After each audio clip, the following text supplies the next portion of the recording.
I guess the Chapel of Christ means something different to each person who comes here. It means something different to each individual. But beyond what it means to each of us individually, the Chapel of Christ is a witness to this community. The simple fact that we exist here is a witness in the community. So in a sense, we have a responsibility to this community, and it is a responsibility I take seriously and one that I think about. And it is with that in mind that I'd like for us to think about some things today. Now, Christianity does not exist in a vacuum. Christianity did not all of a sudden fall out of the sky in the form it's in and has remained as it was for 2,000 years. I know there's a lot of preachers that would tell you that they preach the exact same message as Jesus preached, but they don't. Christianity developed and changed many times for 2,000 years, and it did not do that in a vacuum. It developed in certain kinds of societies under certain conditions.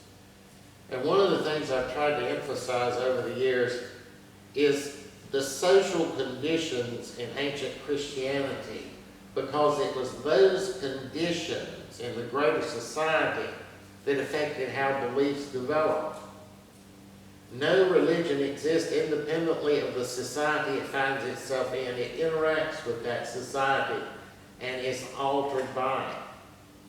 We've talked in here before about how the original blueprint of institutional Christianity from the mid-300s to the early 400s was a reinterpretation of Christianity in terms of feudalism.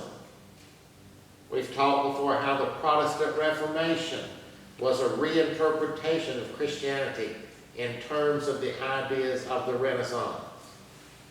We've talked before about how various forms of American Christianity that have come up over the years, things like revivalism, fundamentalism, the charismatic movement, have all been reinterpretations of Christianity in terms of American ideas that were current in society at that time. It is impossible to separate Christianity from the society in which it lives. And because of that, I thought it was not unreasonable to think of what's going on in society today in light of a Christian witness. Now, not long ago, I was talking to one of our participants about how so few people attend churches now. And he said, you know, people just aren't going to go to church anymore. And that's true. I was thinking not long ago about the United Methodist denomination. That used to be a pretty big denomination around here. I've never been United Methodist, but my grandmother was. And I had a lot of cousins and family who were United Methodists. Today I have no family members that I know of who are United Methodists. I looked up attendance statistics for the United Methodist churches in Cleveland County. There's only 6 of them left. The average weekly attendance for all 6 put together is about 300 people. It's 102,000 people in Cleveland County. That means that 0.3% are in a United Methodist church on any given Sunday. 3 out of 1,000. Now, 30 or 40 years ago, there were over 3 times as many United Methodist churches in Cleveland County, and I know of at least 3 that had in that church more than 300 every Sunday, and I know of one who wasn't far behind that. So that denomination has really declined. I'm not trying to pick on Methodists. All the other denominations have declined too. The Lutherans, the Presbyterians, the Episcopalians in Cleveland County have all undergone devastating declines. There are a lot of Baptist churches in Cleveland County. They're everywhere.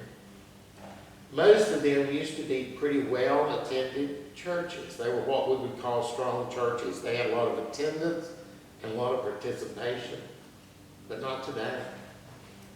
There are a handful of Baptist churches in the county that have, to some extent, resisted the decline.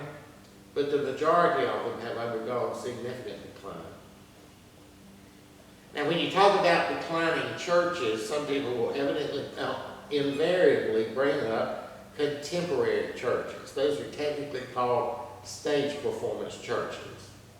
And they're called that because the part of their service before the preacher takes the stage, and it literally is a stage, is made up of a band and vocalists performing on stage.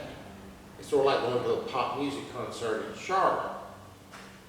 Now, there are several of those around town who do it well enough and to the extent that they could properly be called stage performance churches, and they do draw quite a few people. But I sat down one day and made a list of those. And then I came up with the estimate of how many people attended each one of them and added it up, and I came up with the estimate. I say it's about 2,500 people to 3,000. Maybe, if you take them all. It's 102,000 people in Cleveland County. 3% attend a stage performance church. That means 97% do not. Every time a sign goes up in a churchyard that says new contemporary service, you can bet your bottom dollar their membership has been declining. They've either read a book or hired a consultant or something. Well, everybody says you have to do this if you want members. But 97% of the people aren't interested in that stuff. So it doesn't work. There are a few, what might be called fundamentalist churches around, the ones that advertise they have old-time preaching and old-time singing.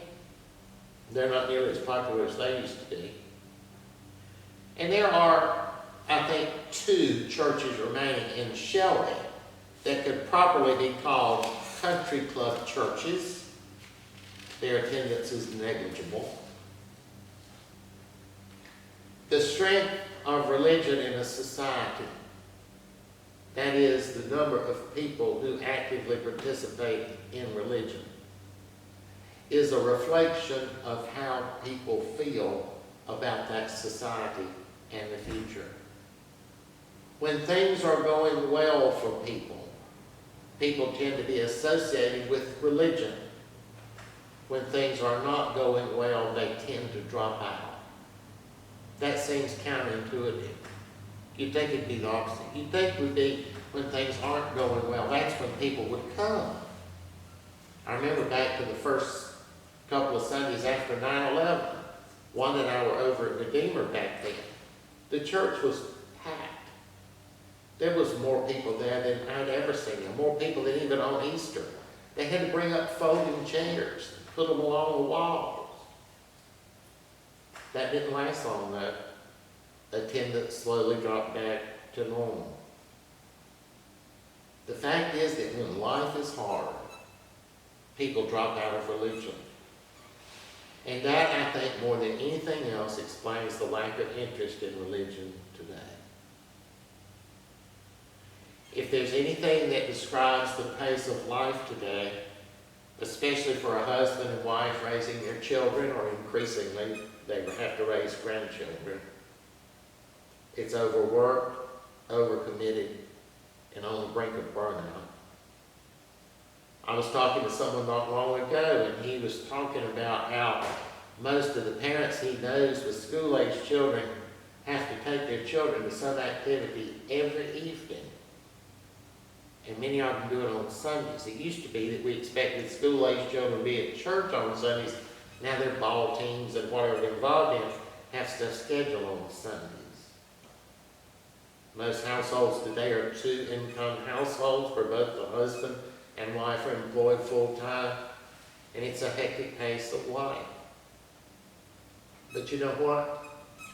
People wear that as a badge of honor.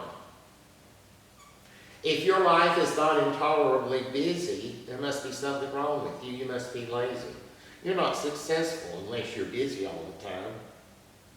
People feel the need to fill every second of activity.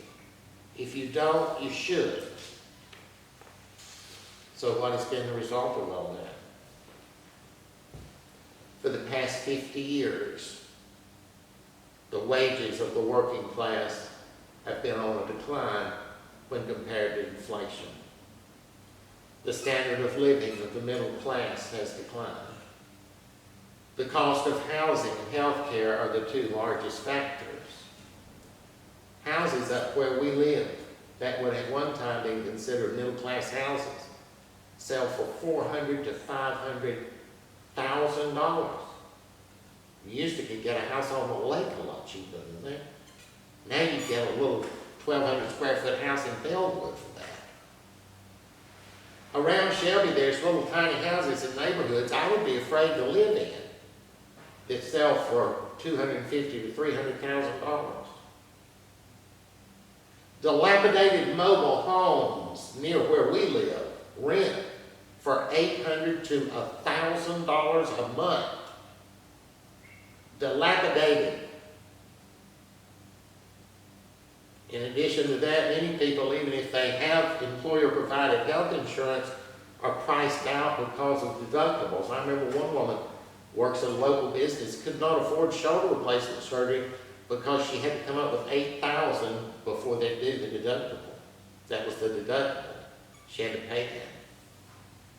But the cost of everything has risen. Middle-class wages have not kept up. In order to maintain some semblance of a middle-class lifestyle, people have had to work more and more hours, but even then they lose ground.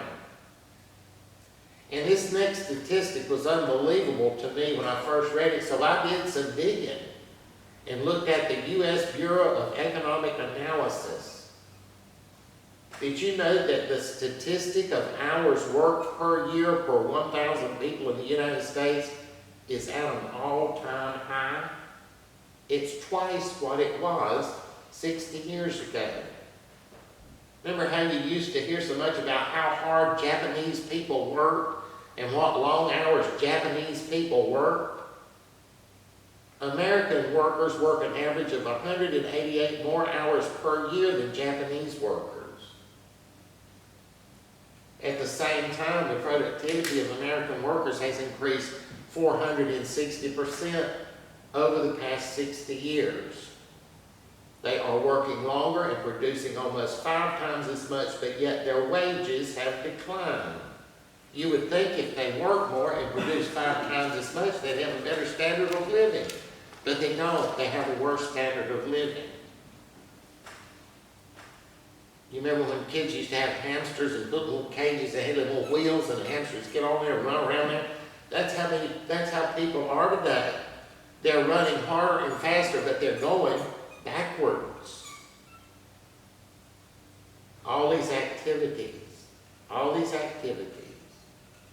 people push their children to achieve, participate. I know a kid now whose schedule is packed full of just about every activity you can imagine.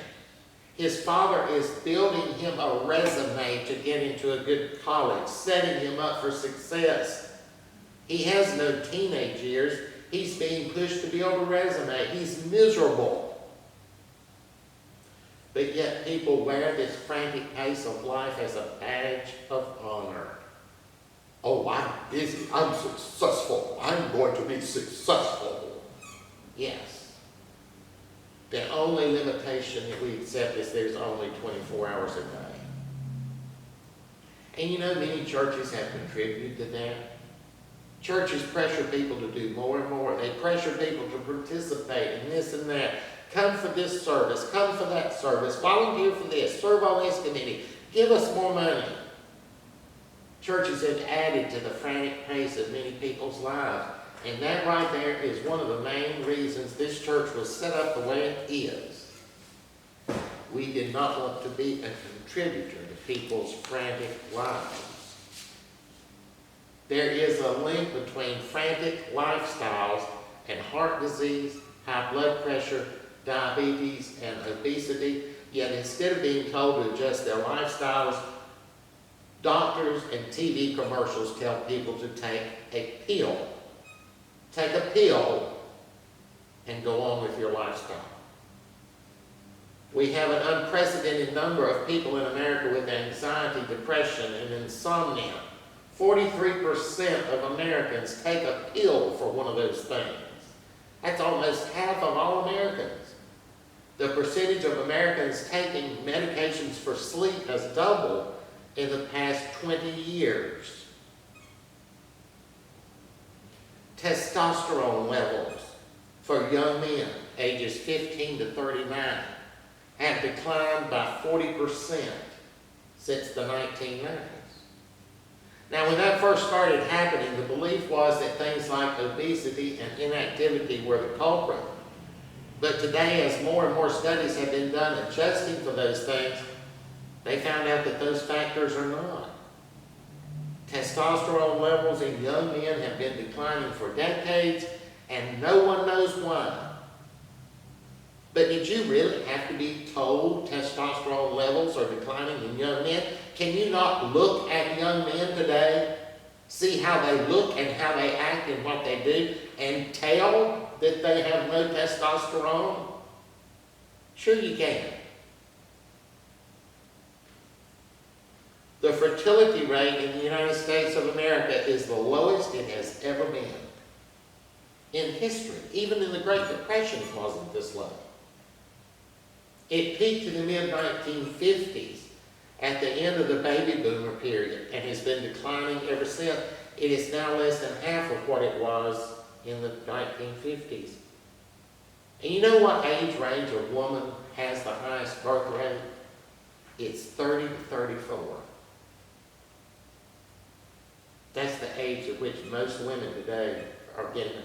You'd think it'd be 20 to 25, or maybe 25 to 30, but it's 30 to 34. There are a number of factors involved in that, but studies have shown that economic factors are the prime ones. It's not that couples don't want children, they do. They can't afford them. Another factor is pessimism about the future. One reason people don't have children is because they don't think the future will be good, and they don't want to bring the children into that world. In 1950, 52% of all Americans 30 years old were married homeowners. 52%. Today it's 13%. The bottom has fallen out of our society. There has been a sea change in our society over the past 20 to 30 years. We only have to look around us and open our eyes to see it. Middle-class people are having it harder and harder. We are becoming a two-class society, the haves and have-nots. We have fewer and fewer and fewer haves who have more and more and more, and more and more and more have-nots. I talked a little while ago about this man I know who's pushing his teenage son to participate and excel in everything so he can get into the best college and all. And it's very sad to see that. I really get irritated with that man sometimes, but I do understand why he's doing this.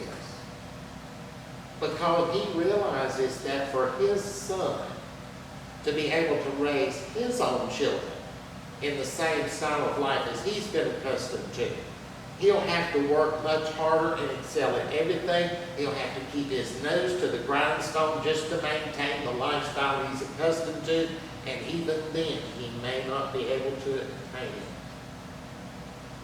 So when I feel sorry for this kid, and I get aggravated at his daddy sometimes for pushing him so much, I do sort of understand where the guy's coming from. Now, my parents grew up during the Great Depression and came of age during World War II. And we used to hear about how hard a period of American history that was. Oh, we saved the world, you know. But on the other hand, that generation started their adult lives and raised their children in perhaps the best time in American history to do that. That was a time of general prosperity for all. All boats were rising. Middle-class families had it good. Those days are over. Middle-class families today have it much harder than at any point. We live at a time where fewer and fewer boats are rising. And to counter that, because people realize their boats are sinking, they have turned to this frantic pace of life, buzzing around trying to counter the decline, but it's not working. It's destroying marriages. It's destroying families. It's destroying children. It's destroying culture. It's destroying churches. And it's destroying individuals. That's what's happening today. It's falling apart. It really is. The book of Ecclesiastes says, as he came from his mother's womb, naked shall he return. To go as he came, and he shall take nothing from his labor, which he may carry in his hand. And this is also a severe evil. Just exactly as he came, so shall he go. And what profit has he who has labored for the wind? Labored for the wind. You know, for some reason that phrase stuck with me. Labored for the wind. Oh no, I can't get it for me. No, it's not the wind. It's the stuff that matters. You just don't understand. It's really, that's the stuff that matters, does it? Going to be here, gone tomorrow, and you're going to leave it. Somebody else is going to spend it and fight over it. Wouldn't it make sense more to labor more for the things which will last for all eternity?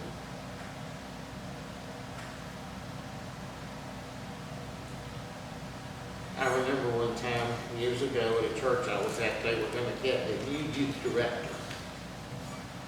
And once they hired this woman, every young person within a 50-mile radius was going to come to that church. And they were going to have so many people that wouldn't know what to do with them all.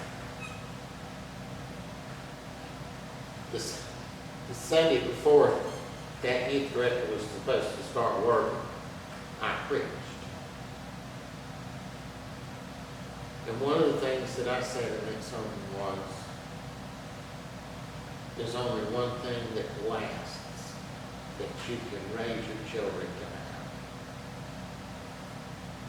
And that is to raise your children to have a saving faith in Jesus Christ. You might raise your children to be successful. They might have a house at the mountains, a house at the lake, and a house on the golf course. And they have all kinds of money, beautiful cars. Children go to expensive colleges and all. One day they'll die and leave all that behind. The only thing that will matter for all eternity is if children are raised to have a saving faith in Jesus Christ. That's the only thing that really matters. And it's very sad to see in our society today that things have deteriorated to the point where that is not even on the list anymore. It's not even on the list anymore. Other things are. May God have mercy on us all.